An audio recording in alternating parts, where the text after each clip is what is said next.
할렐루야, 새벽기도에 오신 성도님들을 주님의 이름으로 환영하고 축복합니다. 오늘은 민수기 22장 36절에서 23장 12절의 말씀을 가지고 가야 할 곳과 멈춰야 할 것이라는 제목으로 하나님 말씀을 나누겠습니다. 제가 먼저 성경 봉독해 드리겠습니다.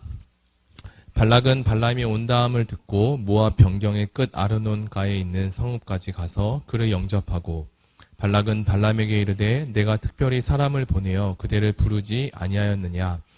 그대가 어찌 내게 오지 아니하였느냐? 내가 어찌 그대를 높여 존귀하게 하지 못하겠느냐? 발람이 발락에게 이르되 내가 오기는 하였으나 무엇을 말할 능력이 있으리이까? 하나님이 내 입에 주시는 말씀 그것을 말할 뿐이니이다. 발람이 발락과 동행하여 기럇 후손에 이르러서는 발락이 소와 양을 잡고 발람과 그와 함께한 고관들을 대접하였더라. 아침에 발락이 발람과 함께하고 그를 인도하여 바알의 산당에 오르매 발람이 거기서 이스라엘 백성의 진 끝까지 보니라. 발람이 발락에게 이르되 나를 위하여 여기 제단 7을 쌓고 거기 수송아지 7마리와 순양 7마리를 준비하소서 하매 발락이 발람의 말대로 준비한 후에 발락과 발람이 제단에 수송아지와 순양을 드리니라. 발람이 발락에게 이르되 당신의 번제물 곁에 서소서 나는 저리로 가리이다. 여호와께서 혹시 오셔서 나를 만나시리니 그가 내게 지시하는 것은 다 당신에게 알리리이다 하고 언덕길로 가니 하나님이 발람에게 임하시는지라. 발람이 아뢰되 내가 7 제단을 쌓고 각 제단에 수송아지와 순양을 드렸나이다. 여호와께서 발람의 입에 말씀을 주시며 이르시되 발락에게 돌아가서 이렇게 말할지니라. 그가 발락에게로 돌아간즉 발락과 모압의 모든 고관이 번제물 곁에 함께 섰더라. 발람이 예언을 전하여 말하되 발락이 나를 아람에서 모압 왕이 동쪽 산에서 데려다가 이르기를 와서 나를 위하여 야곱을 저주하라. 와서 이스라엘을 꾸짖으라 하는도다. 하나님이 저주하지 않으신 자를 내가 어찌 저주하며 여호와께서 꾸짖지 아니한 자를 내가 어찌 꾸짖으랴. 내가 바위 위에서 그들을 보며 작은 산에서 그들을 바라보니 이 백성 홀로 살 것이라. 그를 여러 민족 중에 하나로 여기지 아니하리로다. 야곱의 티끌을 누가 능히 세며 이스라엘 4분의 1을 누가 능히 셀고 나는 의인의 죽음을 죽기 원하며 나의 종말이 그와 같기를 바라노라 하매 발락이 발람에게 이르되 그대가 어찌 내게 이같이 행하느냐? 나의 원수를 저주하라고 그대를 데려왔거늘 그대가 오히려 축복하였도다. 발람이 대답하여 이르되 여호와께서 내 입에 주신 말씀을 내가 어찌 말하지 아니할 수 있으리까. 아멘. 네, 바늘 도둑이 소도둑 된다는 옛말이 있습니다. 많은 범죄들이 처음부터 크게 시작되는 것이 아니라 서서히 그리고 조금씩 커져가는 것이 일반적입니다. 초등학교 때 반에서 누가 친구의 돈에 손을 대서 모든 학생이 책상에 올라가 무릎을 이렇게 맞았던 일이 있습니다. 어떤 학생이 지갑에 돈을 넣어두고 체육 수업을 하러 갔는데 돌아와 보니 지갑에 돈이 모두 사라진 것입니다. 그래서 담임선생님은 학생들을 불러서 돈을 훔쳐간 친구가 있으면 시간을 줄 테니 교무실로 오라고 기회를 주었습니다. 하루에 모든 수업이 다 끝날 때까지 그런데 아무도 오지 않았습니다.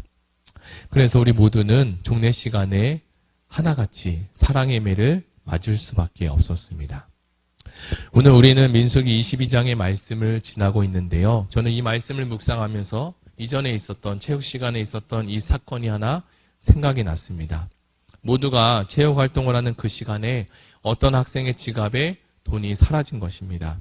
담임 선생님은 반 친구들이 정직하게 살기를 원하셔서 수업이 끝나면 자수하겠지 하고 그들을 건면하고 우리를 기다려주셨습니다. 그러나 모든 수업이 다 끝나도 아무도 나타나지 않자 선생님은 모든 학생들에게 체벌을 했습니다. 담임 선생님은 이 일로 인해 모든 학생이 체벌로 혼이 난 것이 안타까운 일이지만 그 한 친구의 잘못된 행동이 습관이 될까봐 가슴 아파하셨습니다.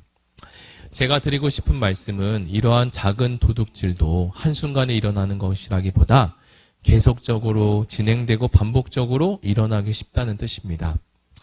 저와 여러분도 어떤 죄에 대해서는 습관적으로 또는 반복적으로 죄가 반복되는 것이 있을 텐데요.